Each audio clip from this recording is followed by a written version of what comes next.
السلام علیکم ورحمۃ اللہ وبرکاتہ نحمدہ ونصلی علی رسولہ الکریم اما بعد فاعوذ باللہ من الشیطان الرجیم رب اشرح لی صدری ویسر لی امری واحلل عقدۃ من لسانی یفقہوا قولی۔ قرآن کے موتی، پرلز آف قرآن، پارہ نمبر 14، ربما۔ دین و دنیا، کتاب و سنت کی روشنی میں ہم اس پارے کو تزکیہ سیریز میں جس موضوع میں دیکھیں گے وہ ہے لمبی آرزوئیں، طول العمل۔ اور یہ پارہ سورۃ ہجر کی آیت نمبر 2 سے شروع ہوتا ہے، ربما یود الذین کفروا لو کانوا مسلمین۔ ایک وہ وقت آنے والا ہے کہ جب وہ لوگ جنہوں نے کفر کیا وہ کہیں گے کہ کاش ہم مسلمان ہوتے۔ تو پہلی آیت سے ہی اسلام کی نعمت کی قدر معلوم ہوتی ہے۔ یہ کب کہیں گے، اس کی بہت سی تفسیریں ہیں، لیکن سب سے بڑی بات جو ہمیں سمجھ آتی ہے آج اس موضوع سے متعلق وہ کیا ہے کہ قیامت کے دن ایک ایسا لمحہ آئے گا جب گناہگار مسلمان اپنی سزا بھگتنے کے بعد جہنم سے نکال کر جنت میں بھیج دیے جائیں گے، تو اس وقت وہاں موجود کفار یہ دیکھ کر حسرت کریں گے کہ کاش ہمارے دلوں میں کوئی رائی کے دانے کے برابر ہی ایمان ہوتا تو بالآخر ہمیں بھی جہنم سے نکال دیا جاتا۔ کیا ہمیں اپنے اس اسلام کی قدر ہے؟ تو طول العمل، لمبی آرزوئیں، یہ وہ چیزیں ہیں کہ جس کو ہم اگر اپنی زندگی میں سے نکال دیں تو ہم مطمئن ہو جائیں، ہم خوش ہو جائیں۔ اللہ نے ہمیں ہدایت کی نعمت بن مانگے دی، مسلمان گھر میں پیدا کیا، نہ بلال کی طرح ہم نے کوڑے کھائے، نہ پتھروں پہ گھسیٹے گئے، اور اللہ نے اسلام جھولی میں ڈال دیا۔ آج ہم اپنے عمل سے کچھ اور ثابت کرتے ہیں اور اسلام کچھ اور کہتا ہے، تو لہٰذا ہمیں اسلام کی قدر کرنی ہے۔ عمل کہتے ہیں جھوٹی آرزوؤں، تمنا اور خواہشات کو۔ ایک روایت سے پتہ چلتا ہے جو حضرت انس رضی اللہ تعالیٰ عنہ کے ناطے ہمیں ملتی ہے، اور وہ کیا ہے کہ آپ نے فرمایا 4 باتیں بدبختی کی ہیں، ان میں سے ایک چیز طول العمل ہے، لمبی آرزوئیں۔ اور ایک دفعہ اللہ کے نبی کسی جنازے کے موقع پر قبر کی تیاری کے انتظار میں تھے۔ روایت بڑی خوبصورت ہے، صحیح بخاری کی 6417، ابن مسعود اس کے راوی ہیں۔ اللہ کے نبی نے ایک چوکٹا سا خط کھینچا، یعنی ریکٹینگولر، پھر اس کے درمیان ایک خط کھینچا جو چوکٹے کے درمیان میں تھا۔ اس کے بعد درمیان والے خط کے ایک حصے میں جو چوکٹے کے درمیان میں تھا چھوٹے چھوٹے بہت سے خطوط کھینچے، اور پھر فرمایا کہ یہ انسان ہے اور یہ اس کی موت ہے جو اسے گھیرے ہوئے، اور یہ جو بیچ کا خط باہر نکلا ہوا ہے وہ اس کی امید ہے، اور چھوٹے چھوٹے خطوط اس کی دنیا کی مشکلات ہیں۔ پس انسان جب ایک مشکل سے بچ کر نکلتا ہے تو دوسری میں پھنس جاتا ہے، اور دوسری سے نکلتا ہے تو تیسری میں پھنس جاتا ہے۔ تو اس حدیث سے کیا پتہ چلتا ہے کہ انسان دنیا سے جانے کے قریب ہوتا ہے لیکن اس کی خواہشات کم نہیں ہوتی، ایک سے ایک۔ وہ کہتے ہیں نا کہ بہت نکلے میرے ارماں پھر بھی کم نکلے۔ کس طریقے سے ہم خواہشات کے جنگل میں بھٹکتے رہتے ہیں اور ہم نہیں جانتے کہ ہمارے پاس وقت کتنا ہے اور ہم کدھر سے کدھر جانے والے ہیں۔ اگر ہم اپنی خواہشات کو کنٹرول کر لیں تو ہمارا بہت سا وقت اور مال بھی بچ جائے، لیکن ہمارا حال کیا ہے کہ بہت نکلے میرے ارماں پھر بھی کم نکلے۔ ہم اپنی زندگیوں پہ نظر ڈالیں، 2 سال کا بچہ ہوتا ہے، ہم پوچھتے ہیں بڑے ہو کر کیا بنو گے، یعنی سننا چاہتے ہیں ڈاکٹر یا انجینئر۔ اب ہوا کیا کہ بچوں پہ امیدیں لگائیں، ہماری آرزوؤں کا محور بچے بنتے ہیں۔ ایون اگر ان کو پڑھاتے ہیں، لکھاتے ہیں، ان پہ کچھ خرچ کرتے ہیں تو اس امید پہ کہ کل وہ ہمارے کام آئیں گے۔ تو یہ بچوں سے امیدیں لگانا یہ بھی درست نہیں ہے۔ اللہ کی دی ہوئی ذمہ داریاں سمجھ کر پالیے، خوب اچھے ادب اخلاق سکھائیے، آپ کے بعد آپ کے لیے صدقہ جاریہ ہوں، آپ کی نیک نامی ہو، آپ کی نسل کے آگے بڑھنے کا ذریعہ ہوں، دیٹس اٹ۔ تو توقعات نہیں لگانی چاہیے۔ پھر اسی طرح بعض دفعہ ہم خود سے بہت توقعات لگاتے ہیں، جتنے ہمارے خواب ہیں، پلان ہیں، امیدیں ہیں، یہ سب ہم اپنے آپ سے لگاتے ہیں۔ میں یہ بھی کر لوں گی، میں وہ بھی کر لوں گا۔ بری بات تو نہیں ہے، توقعات ہونی چاہیے، کیونکہ اس کے بغیر تو انسان سست ہونے لگتا ہے، پھر تو کوئی چیلنج بھی قبول نہ کرے۔ اسی طرح کچھ توقعات ہمیں اللہ تعالیٰ کی ذات سے ہوتی ہیں، اور اللہ تعالیٰ پر نظریں لگا کر انسان کیا کرتا ہے؟ بہت بڑے بڑے کام کر لیتا ہے، کرنی بھی چاہیے۔ ایک بندے مومن کی ساری توقعات اپنی ذات کے بعد اللہ تعالیٰ سے ہی ہونی چاہیے، کیونکہ اگر آپ اللہ تعالیٰ سے توقع نہیں لگاتے، صرف خود سے لگاتے ہیں تو بھی درست نہیں، اور دوسرا طریقہ بھی ٹھیک نہیں ہے۔ ایک اور درجہ ہے، اور وہ ہے کہ انسانوں سے توقعات لگانا، فلاں میرے لیے یہ کر دے گا، فلاں وہ کر دے گا۔ دیکھیے، انسانوں سے توقع رکھی جا سکتی ہے، لیکن کنڈیشنل، شرائط کے ساتھ، اور بڑی محدود، ورنہ تو آپ ان کے غلام بن جائیں گے۔ جب آپ کسی سے کوئی امید لگاتے ہیں تو وہ آپ کی امید پہ پورا نہیں اترتا، اب کیا ہوگا؟ پورا اتر گیا تو خوشی ہو جائے گی۔ تو جتنی لوگوں سے توقعات لگاتے ہیں اتنے غم آتے ہیں۔ یہ رشتوں میں توقعات ہی تو ہوتی ہیں جو ٹوٹتی ہیں، اور ہم پھر ایک دوسرے کے خلاف ہونے لگتے ہیں۔ چاہیے کیا؟ اپنے حصے کا کام کیجئے، خود سے امیدیں لگائیے، اور اس دنیا میں جو کچھ ملتا ہے اس کو خوشی سے لے لیجئے، باقی چھوڑ دیجئے۔ امید پہ زندگی چلتی ہے، احساس کمتری ختم ہو جاتا ہے ان لوگوں کا جو پر امید رہتے ہیں۔ لیکن اتنی لمبی امیدیں مت لگاؤ کہ ہماری امیدوں کی لسٹیں ختم نہ ہوں اور ہم ختم ہو جائیں۔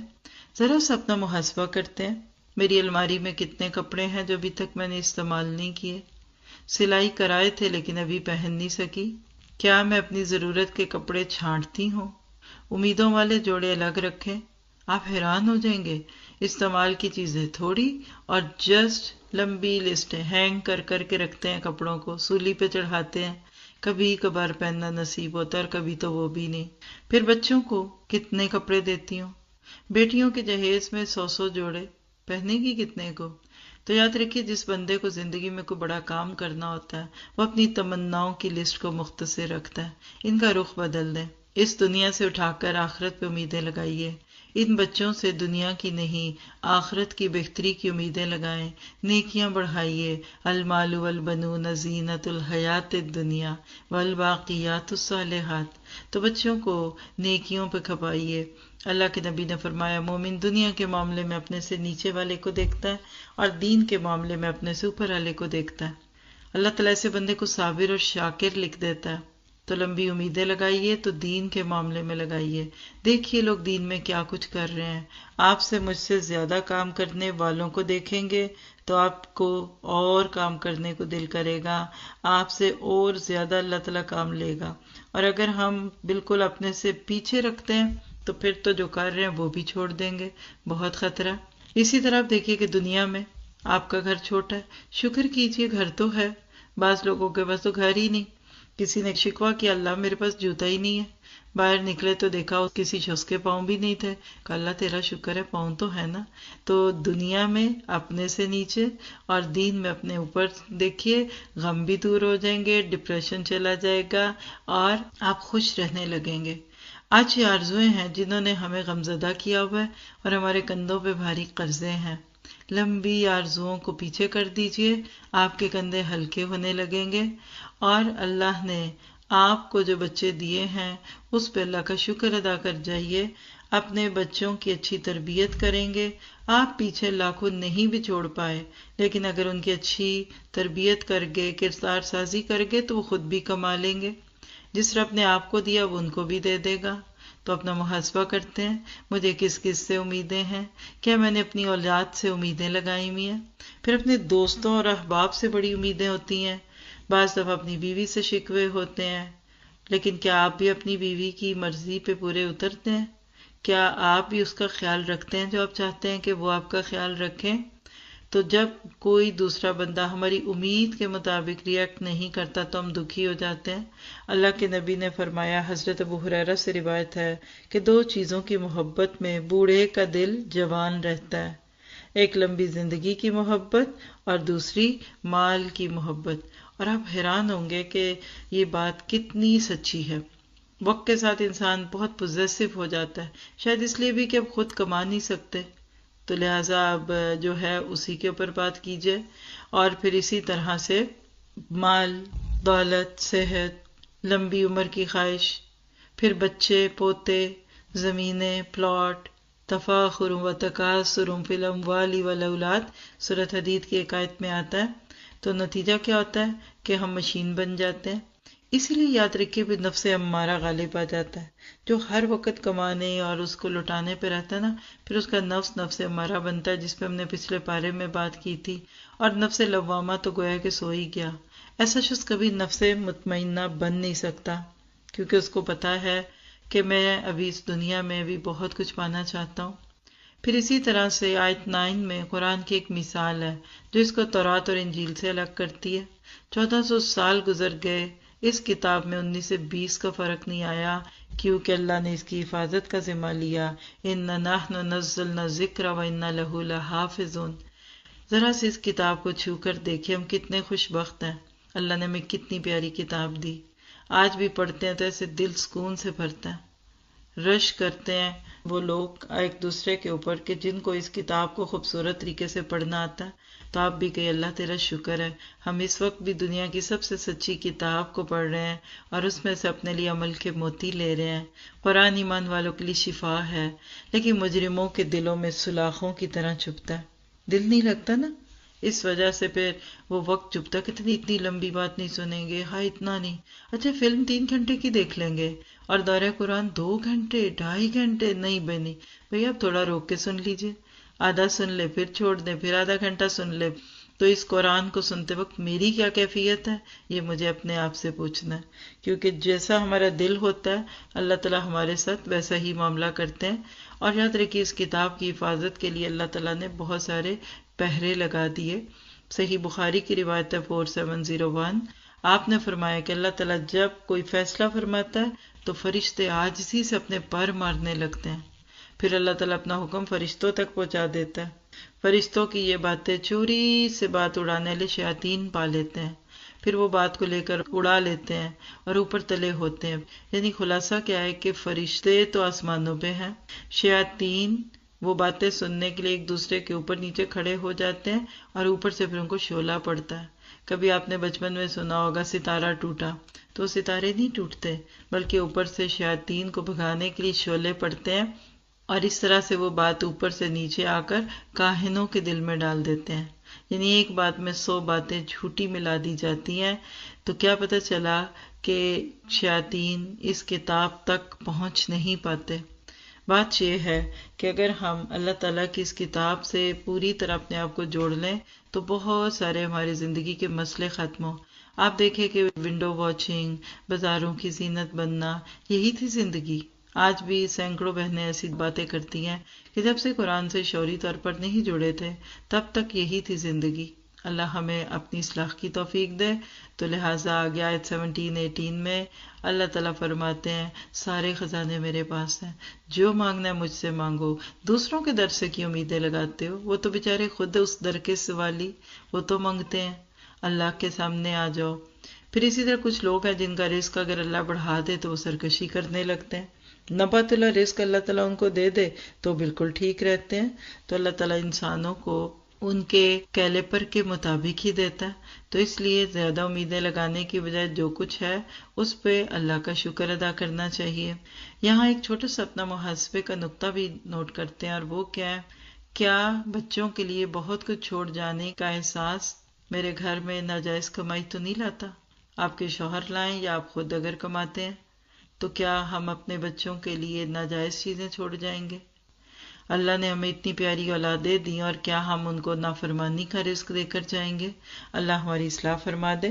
پھر آیت 27 سے 28 اس میں انسان کا تعارف ہے، جس میں اللہ نے بہت پیاری بات بتا دی کہ انسان کیا ہے، اللہ کا ایک ماسٹر پیس ہے. اپنی لمبی آرزوؤں کی لسٹ کو کم کر دے، شیطان کے بہکاووں میں نہ آئے، جو کہ آیت 39 میں بات ہوئی تھی. تو اللہ تعالیٰ اس کو دنیا میں بھی عزت دے اور آخرت میں بھی دے. لیکن شیطان ہمیں بہکاتا ہے، دنیا کو خوبصورت سے خوبصورت کر کے دکھاتا ہے. تو ہم یہاں اپنے آپ سے سوال کرتے ہیں کیا مجھ پر شیطان کا فریب تو نہیں چلتا؟ کیا میں شیطان کے دھوکے میں تو نہیں آ جاتی؟ جتنا اپنا محاسبہ کرتے جائیں گے اتنا اللہ تعالیٰ کل قیامت کے دن کی سختیوں سے بچائے گا. اور سب سے بڑی بات یہ ہے کہ ہر انسان اپنے آپ کو سب سے بہتر جانتا ہے. تو اللہ تعالیٰ ہمیں ان سارے پیغامات میں یہ بات بتاتے ہیں کہ ہم نے اپنے آپ کو بہتر سے بہترین کرنا ہے. آپ دیکھیے کہ جب سنتے رہتے ہیں تو احساس بھی زندہ رہتا ہے، جب سننا چھوڑ دیتے ہیں تو ایک وقت آتا ہے کہ پھر احساس بھی کم سے کم ہونے لگتا ہے۔ پھر اسی طرح سے اس سے تھوڑا سا ہم آگے پڑھتے ہیں، آیت 49-50 میں اللہ تعالیٰ اپنی دو مختلف صفات بتاتے ہیں۔ ہم جب گناہ کرتے ہیں تو اللہ تعالیٰ کو حق ہے کہ وہ ہمارے اوپر اس کی پکڑ رکھے، لیکن پھر بھی وہ اپنی شان سے ہمیں معاف کرتا ہے اور ہمارے گناہوں کے لیے معافی کے قلم ہمیشہ تیار رکھتا ہے۔ کبھی انسان گناہ کرتا ہے تو دل میں گلٹ آنے لگتا ہے کہ میں کس منہ سے اللہ کو پکاروں، میں نے تو اتنے گناہ کیے۔ تو اللہ تعالیٰ بھی تو پھر کہتا ہے نا کہ میں نے کب کہا کہ تم نیکیاں لے کر آؤ، میں بھی تو یہی کہتا ہوں کہ گناہ لے کر آؤ، معافی کی نیت رکھو، دل میں شرمندگی رکھو، آئندہ نہ کرنا تو میں تمہیں معاف کر دوں گا۔ حضرت موسیٰ کے بارے میں ایک روایت میں آتا ہے کہ بارش کے لیے نکلے دعا کے لیے کھلی جگہ پہ، لیکن اللہ تعالیٰ نے اپنی وحی سے بتا دیا کہ اس محفل میں کوئی ایسا شخص ہے کہ جو اتنا گناہ گار ہے کہ اس کی وجہ سے دعا قبول نہیں ہوگی۔ تو موسیٰ علیہ السلام نے جب لوگوں کو بتا دیا، پردہ رکھا، اللہ نے نام نہیں دیا، تو تھوڑی دیر میں بارش شروع ہو گئی۔ تو پتہ کیا چلا کہ اس گناہ گار نے وہاں بیٹھے بیٹھے توبہ کی۔ اب یہ اسرائیلی روایات ہیں، نہ ہم اس کو جھٹلاتے ہیں نہ اس کی تصدیق کرتے ہیں، لیکن بات سچ ہے۔ اللہ بندے کے گناہ جس طرح سے معاف کرتا ہے، بندے بھی بندوں کے معاف نہیں کرتا۔ اللہ ستار العیوب ہے۔ قوم لوط کی خواہشوں کا نقشہ بیان کیا گیا، کیسے طول العمل کی ایک عجیب سی کیفیت، لیکن اللہ تعالیٰ نے اپنی وحی سے بتا دیا کہ اس محفل میں کوئی ایسا شخص ہے کہ جو اتنا گناہ گار ہے کہ اس کی وجہ سے دعا قبول نہیں ہوگی۔ تو موسیٰ علیہ السلام نے جب لوگوں کو بتا دیا، پردہ رکھا، اللہ نے نام نہیں دیا، تو تھوڑی دیر میں بارش شروع ہو گئی۔ تو پتہ کیا چلا کہ اس گناہ گار نے وہاں بیٹھے بیٹھے توبہ کی۔ اب یہ اسرائیلی روایات ہیں، نہ ہم اس کو جھٹلاتے ہیں نہ اس کی تصدیق کرتے ہیں، لیکن بات سچ ہے۔ اللہ بندے کے گناہ جس طرح سے معاف کرتا ہے، بندے بھی بندوں کے معاف نہیں کرتا۔ اللہ ستار العیوب ہے۔ قوم لوط کی خواہشوں کا نقشہ بیان کیا گیا، کیسے طول العمل کی ایک عجیب سی کیفیت ان میں تھی کہ وہ تو گناہوں کے نشے میں تھے۔ اس لیے ہم سب نے اللہ سے دعا کرنی ہے اس ٹاپک کو پڑھتے ہوئے کہ ہمارے دل سے ساری بیکار خواہشیں نکال دے اور ہمارے سارے ارمان اور تمنائیں آخرت کی طرف مائل کر دے۔ پھر آیت 87 میں سبل مسانی کے طور پہ سورۃ الفاتحہ کو بار بار پڑھنے کی طرف اشارہ ہے۔ ہم ہر نماز میں پڑھتے ہیں، اللہ کرے کہ ہمیں اس پہ عمل کی توفیق دے۔ اللہ تعالیٰ فرماتے ہیں کہ دوسروں کی طرف نظر اٹھا کر بھی نہ دیکھو۔ ہم کبھی کبھی دوسروں کی چیزوں کے پیچھے بھاگتے ہیں اور اسی طرح قبر میں پہنچ جاتے ہیں۔ یہ دنیا کبھی بھی جنت نہیں بنے گی، جن کے پاس بہت دنیا ہے وہ بھی اس کی لذت نہیں پا سکتے جب تک کہ ایمان نہ ہو۔ پھر آیت 91 میں قرآن پاک کو ٹکڑے ٹکڑے کرنے کی بات ہے۔ مراد یہ کہ کچھ حصے پہ عمل کرنا، کچھ کو چھوڑ دینا، جو خواہش کے مطابق ہے اس کو لیا، جو ٹکرائے تو اس کو چھوڑ دینا۔ کہ آج ہم نے بھی کچھ ایسا ہی نہ زیبا اور نہ مناسب رویہ تو قرآن کے ساتھ نہیں رکھا۔ اللہ نے 114 صورتیں نکال لی اور ہم چند مخصوص صورتوں کو ہی پڑھتے جائیں اور باقی قرآن کو چھوڑ دیں۔ کیا ہم صرف رمضان ہی میں تو قرآن نہیں پڑھتے، بعد میں بھی پڑھتے ہیں کہ نہیں؟ اللہ ہمیں اپنا محاسبہ کرنے کی توفیق دے۔ اور پھر آیت 97 سے 99 میں آپ کو فرمایا گیا کہ آپ زندگی کے آخری گھڑیوں تک اللہ کی عبادت کرتے رہیں۔ اللہ تعالیٰ آپ کو مجھے اپنی حفاظت والا بنا دے۔ نبی کو اگر آخری وقت تک کرنا ہے، بڑے بڑے ائمہ کرام اور نیک لوگ جو تھے وہ آخری وقت تک تڑپتے رہے، آپ کو مجھے پھر کیا فکر ہے اپنی، یہ ہم سب دیکھ سکتے ہیں کس طریقے سے شیطان آخری وقت تک بہکانے کی کوشش کرتا ہے۔ تو لہٰذا ضرورت ہے اس بات کی کہ ہم اپنا محاسبہ کرتے رہیں، اور یہ علم آپ کو مجھے نہیں بچائے گا۔ مومن کی زندگی آخری دم تک اللہ کے حکموں پہ ہوتی ہے۔ وَلَا تَمُوتُنَّ إِلَّا وَأَنْتُم مُسْلِمُونَ۔ آپ کی میری زندگی میں کوئی ریٹائرمنٹ نہیں ہے۔ ابو بکر صدیق کبھی ریٹائر نہیں ہوئے، عمر فاروق نہیں ہوئے۔ موت ہی کام کو تمام کراتی ہے۔ اپنے حصے کا کام کرتے جائیں گے اور اگلی دنیا میں جانے تک اسی کام پہ رہیں گے جس پہ آج موجود ہیں۔ یہ دنیا کام کی جگہ، قبر آرام کی جگہ، اور آخرت پھر انٹرٹینمنٹ کی جگہ، پھر مزے ہوں گے۔ اگر ایسا نہ کیا تو ہو سکتا ہے آخرت میں اپنے رزلٹ کو دیکھ کر شرمندگی ہو۔ پھر اس کے بعد سورۃ نحل شروع ہوتی ہے، بڑی خوبصورت سورت ہے، ایسے لگتا ہے روشنیوں سے بھری ہوئی ہے۔ سورۃ النعم بھی کہتے ہیں اس کو۔ اور اس کے اندر آپ کو کائنات میں پھیلی ہوئی مختلف نشانیاں دکھتی ہیں. ہر آیت پہ سبحان اللہ اور الحمدللہ دل کی دھڑکنوں سے محسوس ہوتا نکلتا ہوا. شروع کی آیات میں توحید ہے اور توحید ہی اصل ہے. آیت 36 میں طاغوت کی بات ہے، جس میں ہمارے لیے محاسبہ ہے کہ کیا ہم طاغوت سے جان چھڑا چکے. ہر وہ ہستی جو اللہ کے حکم سے مخالفت پہ مائل کرے اس کو اب طاغوت کہہ سکتے ہیں. کیا ہم ایک اللہ کے بن گئے؟ ایاک نعبد و ایاک نستعین کے عہد کو کیا ہم نے اپنی زندگی میں عمل میں رکھا ہوا ہے یا صرف لپ سروس ہے؟ پھر آیت 41 میں ہجرت کی باتیں ہیں. حقیقت ہے کہ جو زندگی میں اللہ کی خاطر من پسند جگہ چھوڑے گا، من پسند طریقے چھوڑے گا، طرز زندگی چھوڑے گا، لائف سٹائل بدلے گا، اللہ تعالیٰ اس کو بہترین بدلے وہاں بھی دے گا اور ادھر بھی. سورۃ نحل چونکہ مکی دور کی آخر کی صورت ہے تو ادھر ظلم و ستم بڑھ رہے تھے، تو آگے چونکہ ہجرت قریب تھی اس لیے اللہ تعالیٰ یہاں ہجرت کی باتیں کر رہے ہیں کہ ٹھیک ہے تم دین کا اظہار نہیں کر سکتے تو تم وہ جگہ تو چھوڑ سکتے ہو. آج ہم گناہوں کے سارے مواقع بھی استعمال کرتے رہتے ہیں اور ساتھ گلے اور شکوے بھی کرتے ہیں. ضرورت ہے اس بات کی کہ اپنے لیے خود انسان بہترین فیصلے کرے کہ کیا مجھے اس دنیا میں رہنا ہے یا مجھے آخرت کے لیے کام کرنا ہے. اور جتنا زیادہ ہدایت کے لیے تڑپیں گے آپ کو بھی ہدایت ملے گی اور دوسرے کی ہدایت کا ذریعہ بھی اللہ تعالیٰ آپ کو بنا دے گا. پھر اس کے بعد قرآن پاک کی بات ہے. آپ دیکھتے ہیں کہ ہر صورت جو ہے وہ ایک سے ایک چیز کو لیتے ہوئے بیچ میں قرآن پاک کی محبت کی بات کرتی ہے. حقیقت یہ ہے کہ ہماری پچھلی 2 نسلیں تقریباً شعوری تعلیم سے دور رہیں. لفظی قرآن پڑھا، تجوید بھی سیکھی، گرامر بھی دیکھی، فقہ پہ بھی گئے، 7 8 سال کے کورسز بھی کیے اور حافظ بنانے کا شوق تو الحمدللہ آج بھی موجود ہے. لیکن عمل، غور، تدبر، شعور، اس کے مضامین پہ دل کھلنے لگے، کبھی آنکھ روئے، کبھی دل میں مسکراہٹ آ جائے، کبھی کچھ ہو، یہ نہیں ہے کیونکہ ہم نے شعوری طور پر نہیں پڑھا. آج بھی آپ دیکھیے اگر اپنی ذات سے شروع کریں پھر اپنے گھر، خاندان اور معاشرے کو لیں گے تو چند سالوں میں پورے ملک میں علم کا دورہ ہوگا. ہم اپنے ملکوں کے حالات صرف قرآن کی تعلیم کو عام کر کے بہتر کر سکتے ہیں. پھر چوریاں بھی ختم ہوں گی، ڈکیتیاں بھی نہیں ہوں گی. اللہ کا خوف آ جائے تو کون کس کو قتل کرے گا؟ ہم دوسری چیزوں پہ توجہ دیتے رہتے ہیں جس کی وجہ سے اصل چیز پیچھے ڈلتی رہتی ہے. پھر آیت 45 46 میں انذار کا انداز ہے. ہم اپنا محاسبہ کر سکتے ہیں. کبھی بھی گناہ کو دل چاہے تو سوچئے کہ اگر زمین ہل گئی تو کدھر جاؤں گی؟ کیا گناہ کرتے ہوئے مجھے اس چیز کا احساس ہوتا ہے کہ یہ زمین پھٹ سکتی ہے؟ پھر آیت 58 59 میں آج کی عورتوں کے لیے نصیحت ہے. اسلام نے عورت کو جو حقوق دیے اس میں سب سے پہلا حق جینے کا دیا. اسلام سے پہلے تو بیٹیوں کو پیدا ہوتے ہی دفن کرنے کے خواب دیکھے جاتے. اگر اسلام نہ آتا تو عورتیں کب کی ختم ہو چکی ہوتی. پہلے سے گھڑے کھود کے رکھتے تھے تاکہ اگر بیٹی ہوئی تو ماں کے پیٹ سے نکال کر زمین کے پیٹ میں ڈال دیں. کچھ 3 4 سال کا ہونے پہ مارتے تھے. یہ کفر دلوں کو سخت کر دیتا ہے.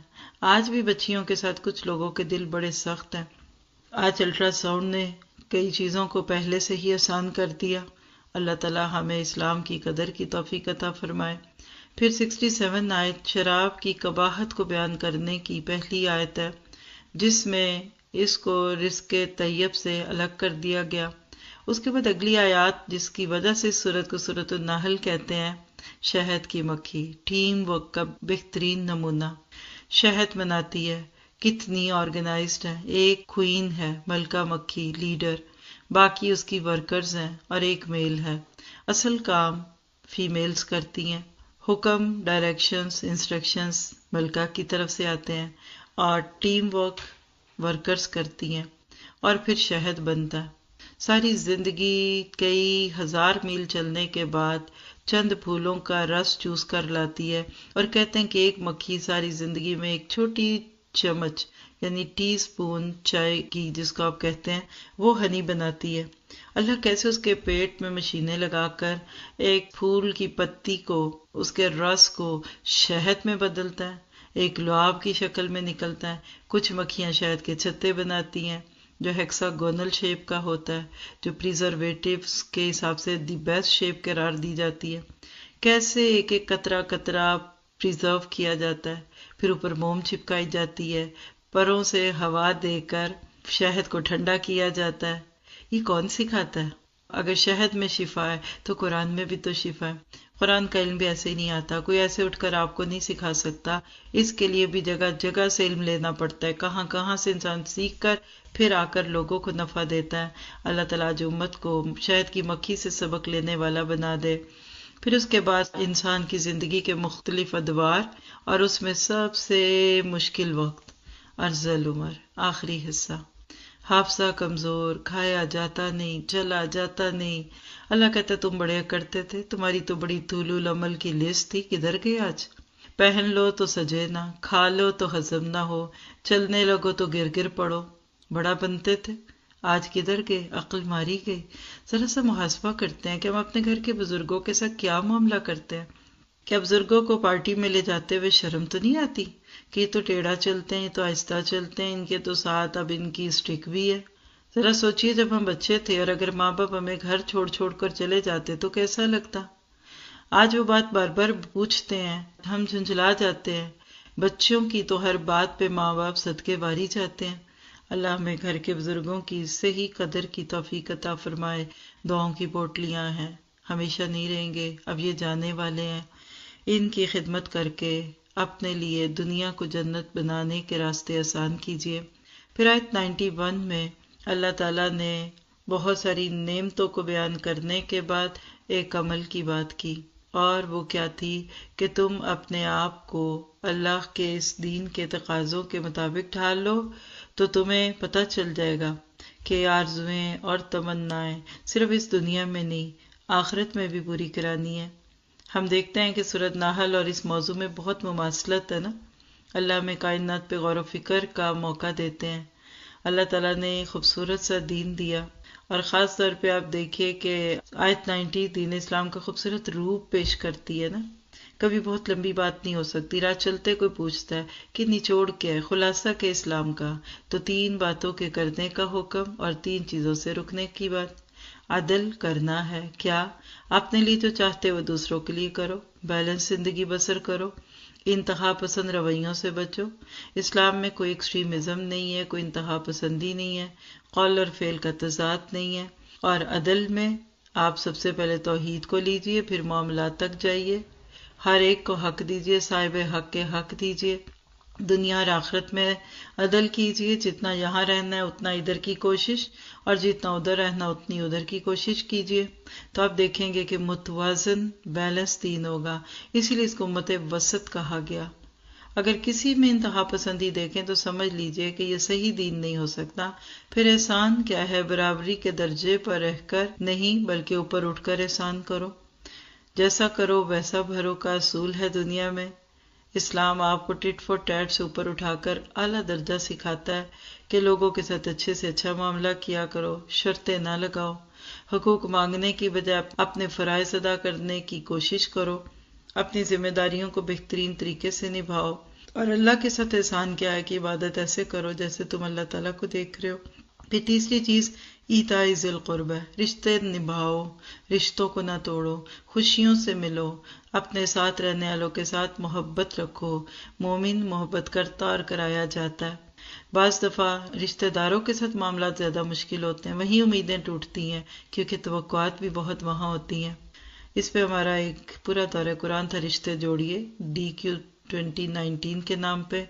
پورا مہینہ ہم نے ہر پارے میں سے ایک ایک رشتے کو لے کے اس پہ بات کی. اللہ ہمارے وقت میں برکت دے اور ہم سیکھیں. اسلام یہ نہیں کہتا کہ مرد گھر بار چھوڑ کر صرف مسجد میں جا کے بیٹھ جائیں، تبلیغ کرنے لگ جائیں، 5 وقت نماز کے نام پہ آدھا وقت مسجد میں گزار دیں، اور نہ عورتوں سے یہ مطلوب ہے. اسی طرح سے آپ دیکھیں تحفے تحائف دینا، خوشیوں میں جانا، نافرمانی میں شرکت نہیں کرنی، لیکن خوشیوں کے نام پہ مبارکباد دینا، یہ سب کچھ اچھا ہے. اور کبھی ایکسٹریم پہ جا کر گناہ کی محفلوں میں جا کے بیٹھنا اور کہنا ہم رشتے جوڑ رہے ہیں، تو اس کا مطلب ہے کہ اپنی کتاب کو ہم نے ٹھیک پڑھا ہی نہیں. کیا ہم اپنے رشتوں کو، خالہ، پھپھی، چچی، ماموں جو بھی ہیں، کیا یہ دین پہنچا چکے جو ہمیں خود اچھا لگتا ہے؟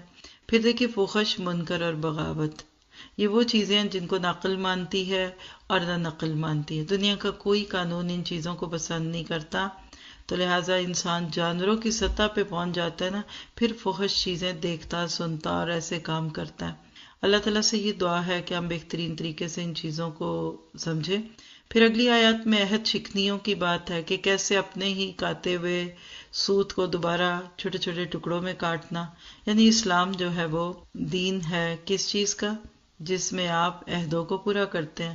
اور افسوس کی بات ہے ہر جمعے یہ آیات پڑھنے سننے والے مسلمان سب سے زیادہ وعدے اور عہد توڑتے ہیں۔ اللہ تعالیٰ ہمیں مہذب قوم بنا دے اور ہم بہترین طریقے سے اللہ تعالیٰ کی ان ساری باتوں پہ عمل بھی کر سکیں، اور جب ہم اس دنیا سے جائیں تو سرخ روح ہو کر جائیں، عدل احسان اور صلہ رحمی کرتے ہوئے جائیں، فحش منکر اور بغاوت سے دور ہو جائیں، اور جانوروں کے درجے پہ گرنے سے اللہ تعالیٰ آپ کو مجھے بچائے۔ کبھی کبھی لوگ اپنے کیے کرائے پہ خود پانی ڈال لیتے ہیں، جب نیکیوں کے ساتھ گناہوں کو بھی ملا لیتے ہیں۔ مکہ کی وہ ایک دیوانی عورت تھی جو دن بھر جرحے کے ساتھ سوت کاٹتی، شام کو کینچی لے کر اس کو کاٹتی۔ وعدوں کو توڑنا ایسے ہی ہے جیسے سوت کو کاٹنا۔ تو یاد رکھیے ہر معاہدہ ایک آزمائش ہے۔ اللہ تعالیٰ آپ کو مجھے بعض برس کا احساس دیتا ہے، اور یہی احساس انسان کو زندہ رکھتا ہے۔ خود کو ٹٹولیے وعدوں اور عہدوں اور کمٹمنٹس کے بارے میں میرا عمل کیسا ہے۔ اور عموماً عہد شکنی کی وجہ ذاتی مفاد ہوتے ہیں، کیے ہوئے معاہدے توڑ دیتا ہے انسان۔ تو کیا پتہ چلا؟ عہدوں کو نبھانا ہے۔ اللہ کے نبی کبھی بھی عہد شکنی کو پسند نہیں کرتے تھے۔ فتح مکہ کا سبب وعدہ خلافی تھی۔ یہ اللہ کا بے لاگ قانون ہے کہ جو دھوکہ دیتا ہے وہ ضرور دھوکہ کھائے گا، اور جو چیز اللہ کے پاس چلی گئی وہ باقی رہ گئی۔ ایک خوبصورت پیغام ہے پہ پارے کے، کیونکہ انسان کے ہاتھ میں بے برکتی ہے۔ جو چیز ہاتھ میں آتی ہے بس ختم ہو جاتی ہے۔ ہمارا وہ مال جو اپنے ہاتھوں سے آگے بھیجا وہ بچ جائے گا، باقی تو سب وہ رسا کا ہو جائے گا۔ کیا ہم جو محنت کرتے ہیں وہ ضروریات کے لیے کرتے ہیں یا پیچھے چھوڑ جانے والے مال کے لیے کرتے ہیں؟ اللہ تعالیٰ آپ کو مجھے طول العمل سے بچنے کے لیے ایک خوبصورت سا تحفہ دیتے ہیں، اور وہ کیا ہے کہ تم پاک زندگی گزارو۔ فَلَنُحْيِيَنَّهُ حَيَاةً طَيِّبَةً۔ مصروفیات عادی سے بھی کم ہو جائیں اگر ہم تمناؤں اور آرزوؤں کی لسٹوں کو چھوٹا کر دیں۔ پھر ابراہیم علیہ السلام کی مثال دے کر بتا دیا ایک شخص وہ کام کر گیا جو پوری امت نہ کر سکی۔ قربانی کی مثالیں پیش کی، امت کے لیے رول ماڈل بنے، نعمتوں کو پا کر شکر ادا کرنے والے بنے۔ ایسے ہی لوگوں کو اللہ چنتا ہے اور ان کو سیدھا راستہ دکھاتا ہے۔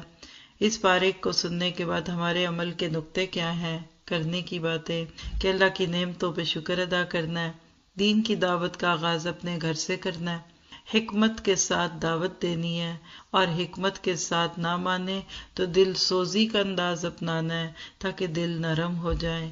اللہ ہمیں دین کی حکمتیں عطا فرمائے۔ سبحانک اللہم و بحمدک، اشہد ان لا الہ الا انت، استغفرک و اتوب الیک۔